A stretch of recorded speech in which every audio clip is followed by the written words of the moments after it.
Hello friends, YouTube channel knowledge world पर आप सभी को स्वागत है।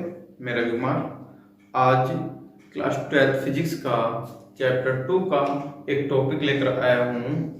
टॉपिक है आवेशों के निकाय की स्थितिज ऊर्जा। आवेशों का जो निकाय है उसकी स्थितिज ऊर्जा कितनी होगी। तो शुरू करते हैं। शुरू करने से पहले जो मेरे चैनल पर पहली बार आया है वो चैनल को सब्सक्राइब करें, वीडियो को लाइक करें और किसी को कोई डाउट हो तो कमेंट बॉक्स में कमेंट करें। तो शुरू करते हैं। क्या है आवेशों के निकाय की स्थितिज ऊर्जा। स्थितिज ऊर्जा क्या होता है? जब किसी आवेश को, आवेशों की बोला है तो किसी आवेश को कहां से अनंत से लाने में कहीं पर रख रहे हैं उस आवेश को, तो उस आवेश को लाने में जो हमारा किया गया कार्य है वही हमारी स्थितिज ऊर्जा के रूप में संचित होगी।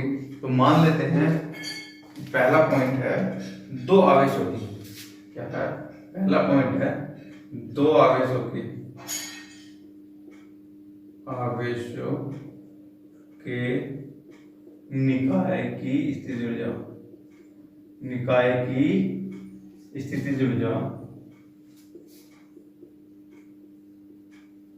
स्थितिज ऊर्जा क्या है? दो आवेशों का एक निकाय बना हुआ है। मान लो यहाँ पर दो आवेश हैं, अनंत है ये, एक क्यू आवेश है और एक अनंत पर है वो Q2 आवेश। ठीक, अनंत पर हमारे मान लो कोई दो आवेश हैं, एक Q1 आवेश है और एक Q2 आवेश है। उसको कहीं पर लाने में, कहीं बिंदु है, उस बिंदु तक लाने में जो भी कार्य किया जाएगा, Q1 को लाने में या Q2 को लाने में जो कार्य किया जाएगा और उस किए गए कार्य को ही हम आवेशों की स्थितिज ऊर्जा कहेंगे। तो देखते हैं, मान लो ये Q आवेश है, Q1 आवेश है, इसको हम यहां तक ला रहे हैं, इस बिंदु तक। ठीक, यहाँ पर Q1 आवेश आ गया। ठीक, और मान लो इसको यहाँ ला रहे हैं इस बिंदु तक, ये Q2 आवेश हो गया। ठीक, अब पहले बात करते हैं Q1 आवेश की। क्या बात करते हैं? Q1 आवेश की। ये मानते हैं बिंदु A, Q1 आवेश को बिंदु A तक लाने में कितना कार्य किया गया है। ठीक, तो स्टेप 1 है हमारा अनंत से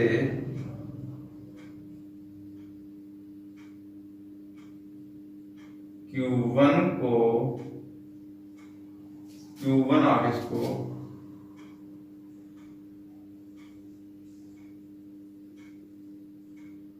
बिंदु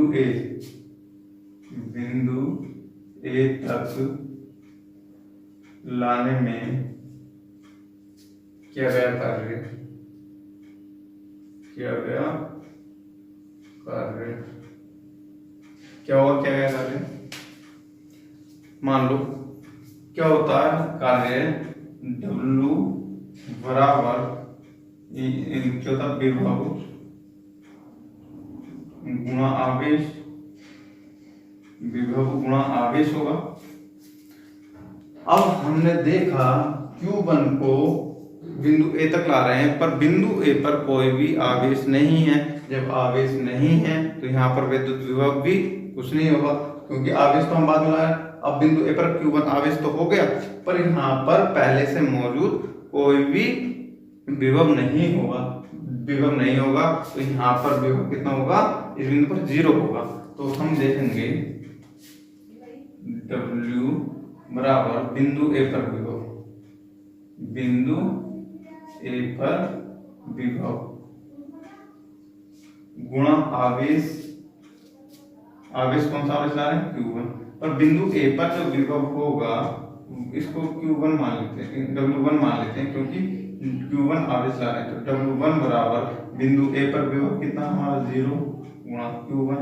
तो बिंदु A पर Q1 आवेश को अनंत से लाने में जो कार्य होगा वो हमारा 0 होगा। अब मानते हैं Q2 आवेश को ला रहे हैं अनंत से, पर जो Q1 आवेश है उससे हम R1 दूरी पर उसको लाकर रखते हैं। R1 दूरी पर उसको लाकर रखते हैं। आनंद से Q2 आवेश को जब लाते हैं, Q1 आवेश से R1 दूरी पर उसको रखते हैं।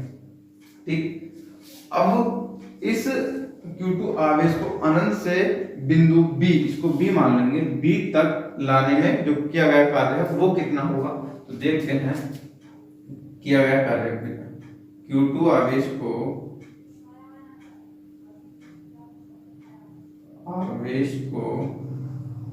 अनंत से बिंदु B तक लाने में क्या कार्य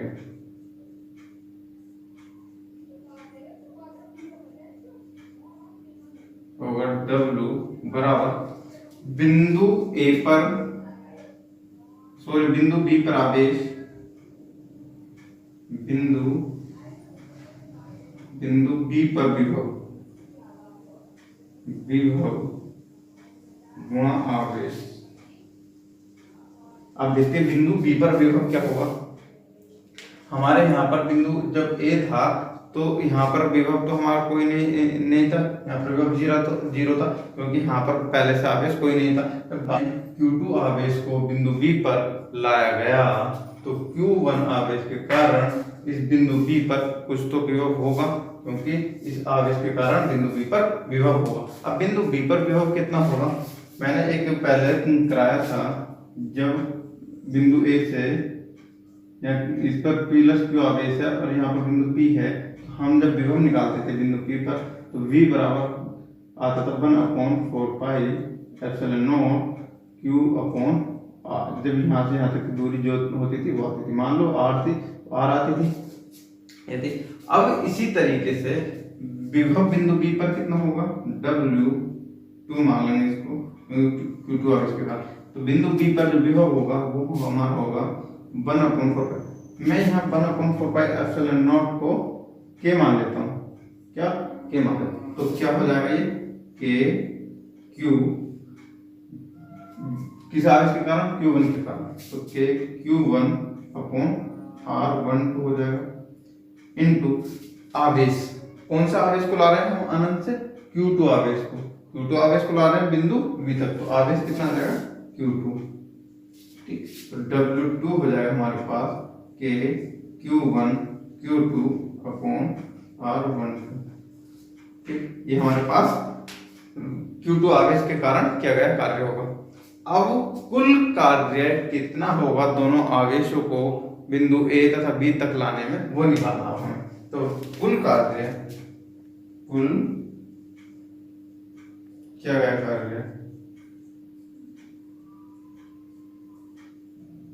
कार्य कितना होगा, W बराबर W1 प्लस W2 होगा।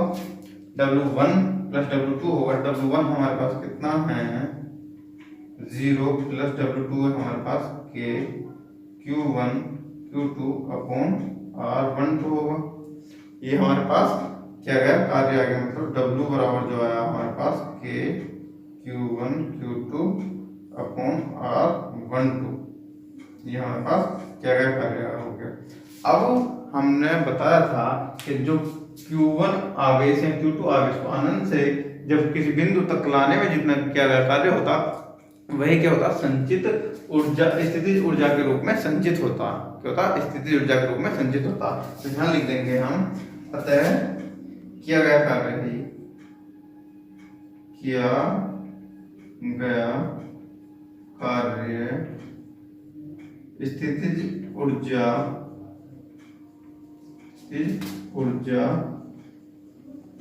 होगी।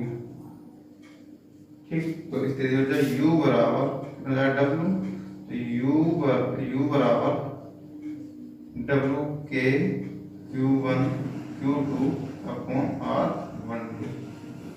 ये आ जाएगा हमारे पास स्थितिज ऊर्जा आवेशों की निकाय की स्थितिज ऊर्जा। तो जो हमारा निकाय है ना वो ये निकाय होगा हमारा। ठीक, इन दोनों आवेशों से बना जो निकाय है इन पर किया गया कार्य क्या था, स्थितिज ऊर्जा जो आई हमारे पास कितनी आई है, U बराबर K Q1 Q2 अपन में R12। ये तो हो गए हमारे पास दो आवेशों का। अब तीन आवेशों का निकाय होगा तो उसकी स्थितिज ऊर्जा कितनी होगी। स्क्रीनशॉट ले लो इसका। मैं अब इसको रफ कर रहा हूँ क्योंकि दो आवेशों के निकाय के कारण स्थितिज ऊर्जा निकाल ली। अब अगर मान लो तीन आवेश होंगे तो उसकी स्थितिज ऊर्जा कितनी होगी वो निकालना है, इसलिए इसको मैं रफ कर रहा हूँ। अब क्या है, इसमें तीन आवेश हैं। क्या है, तीन आवेश हैं और उन तीनों आवेशों के निकाय की स्थितिज ऊर्जा कितनी होगी वो निकालो। अब क्या, अनंत पर तीन आवेश हैं। कितने हैं, तीन आवेश हैं।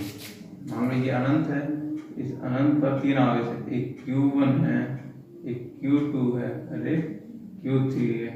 ठीक, इस अनंत से Q1 Q2 Q3 आवेश है तो Q1 आवेश को लाया गया, मान लो यहाँ लाया गया, Q1 आवेश को यहाँ लाया गया, Q2 आवेश को यहाँ पर लाया गया और Q3 आवेश को यहाँ पर लाया गया।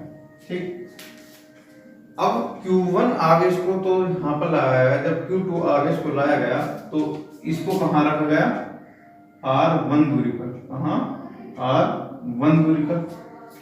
अब Q3 आवेश को कहाँ रखा गया, Q1 आवेश से R13 दूरी पर रखा गया। कहाँ, R13 दूरी पर Q3 आवेश रखा गया।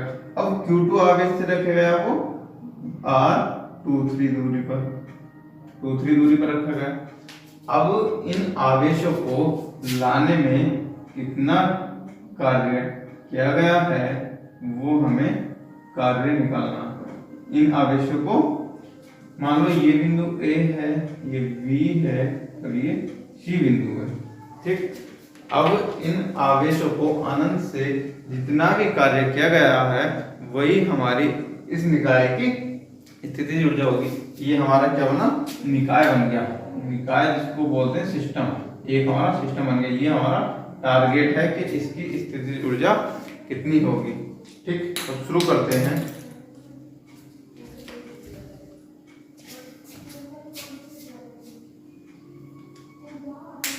तो क्या होगा, सबसे पहले करते हैं Q1 आवेश के कारण क्या गया कार्य। Q1 आवेश के कारण, Q1 आवेश को लाने में क्या गया कार्य,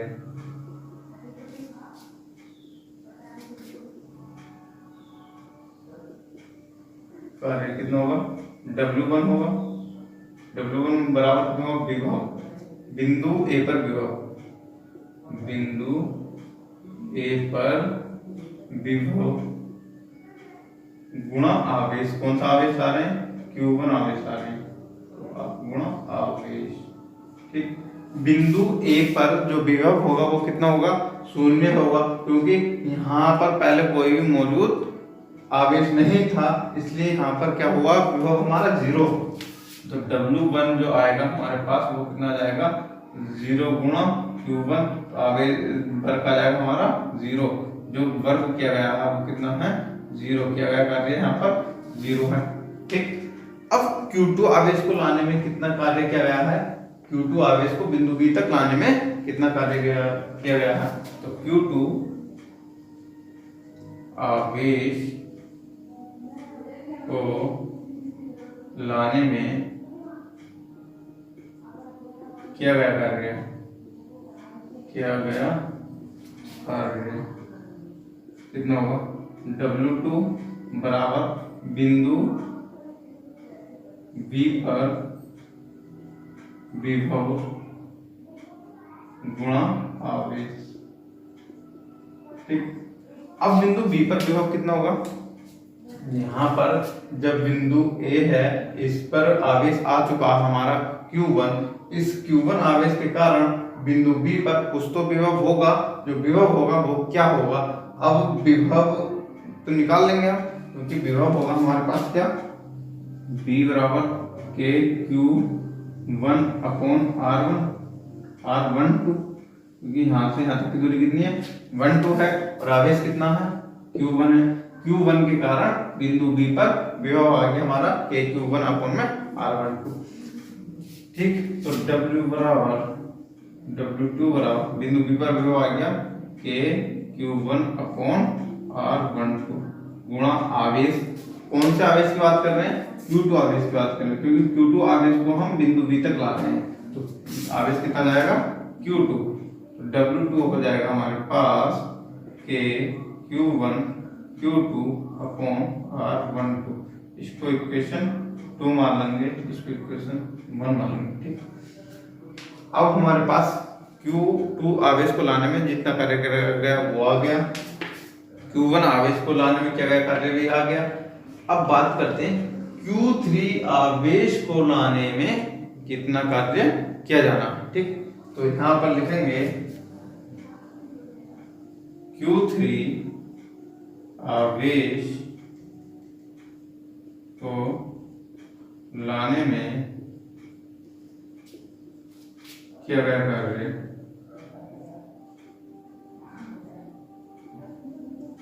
कितना होगा? W3 बराबर बिंदु C पर विभव गुणा आवेश। अब बात करते हैं बिंदु C पर विभव कितना होगा। बिंदु C पर विभव कितना होगा, मान लेते हैं इस Q1 पर तो जब लाया गया इस पर कोई विभव नहीं था। अब जब Q2 को लाए तो Q1 के कारण यहाँ पर विभव होगा। अब QC को जब Q3 को ला रहे हैं तो इस बिंदु C पर क्या विभव होगा? इस Q1 आवेश के कारण बिंदु C पर कुछ तो विभव होगा, कुछ विभव होगा। इसी तरीके से इस Q2 आवेश के कारण इस बिंदु C पर कुछ विभव होगा। तो इन दोनों बिंदुओं के कारण बिंदु C पर कुछ विभव होगा। वो जो विभव होगा तो लिखेंगे B बराबर Q1 आवेश के कारण विभव प्लस Q2 आवेश के कारण विभव, ये आ जाएगा। तो Q1 आवेश के कारण विभव कितना होगा हमारे पास? K Q1 अपॉन R12 और R13 होगा Q1 आवेश के कारण। अब Q2 आवेश के कारण कितना होगा? K Q2 अपॉन R23, यह आ जाएगा। ये हमारे पास विभव आ जाएगा। तो लिखेंगे यहाँ पर W3 बराबर बिंदु C पर विभव आ जाएगा K Q1 upon R13 plus K Q2 upon R23। यहाँ पर 13 क्यों आया, 23 क्यों आया? क्योंकि Q1 आवेश के कारण बिंदु C पर जब विभव निकालेंगे तो इसके बीच की दूरी कितनी है? R13।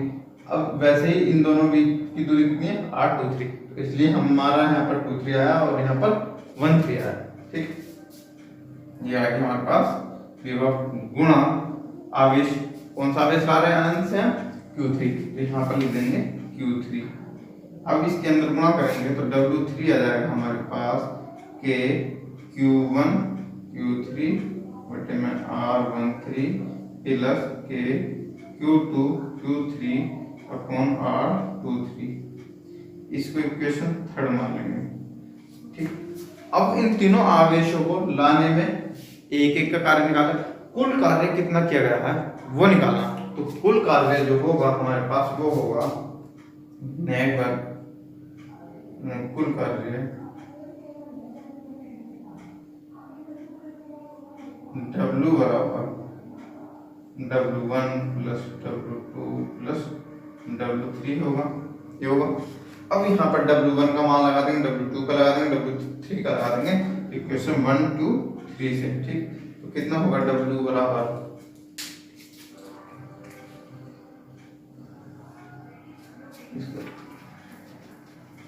W बराबर आ जाएगा कितना? W1 का मान 0 प्लस W2 का मान कितना हमारे पास? K Q1 Q2 upon R12 plus W3 का मान कितना? K Q1 Q3 upon R13 plus K Q2 Q3 upon R23 हो जाएगा। तो कितना आ जाएगा कुल कार्य W बराबर K Q1 Q2 upon R12 plus K Q1 Q2 upon 13 plus के Q2 Q3 अपॉन R23, यह आ जाएगा हमारा कुल क्या गया कार्य। ये हमारे पास क्या आ गया, कार्य आ गया। पर इन आवेशों को लाने में क्या क्या कार्य तो आ गया, इनकी स्थितिज ऊर्जा क्या होगी। तो आवेशों को लाने में जितना भी क्या क्या कार्य होता वो हमारे स्थितिज ऊर्जा के रूप में संचित हो जाता। तो U बराबर कितना हो जाएगा, W। तो U बराबर बनेगा हमारे पास के Q1 Q2 upon R12 plus के Q1 Q3 upon R13 plus के Q2 Q3 अपॉन R23। ये हमारे पास स्थितिज ऊर्जा आ गई। ठीक, जब हमारे पास दो आवेश हैं उसके लिए भी आ गई स्थितिज ऊर्जा कितनी होगी। अब तीन आवेश हैं उसकी स्थितिज ऊर्जा भी आ गई क्या होगी। ठीक, अगर हमें n आवेश लाने हों तो स्थितिज ऊर्जा कितनी होगी। मान लेते हैं जब दो आवेश थे हमारे पास 1 और 2, तो हमारे पास कितने बिंदु बन रहे थे, 1 और 2 बन रहे थे। एक ही पेयर बना, दो आवेशों का एक पेयर बन रहा था, तो इसलिए हमारे पास क्या आया था, एक आया था। ठीक, अब हमारे पास जब तीन आवेश हैं तो पेयर कितने बनेंगे।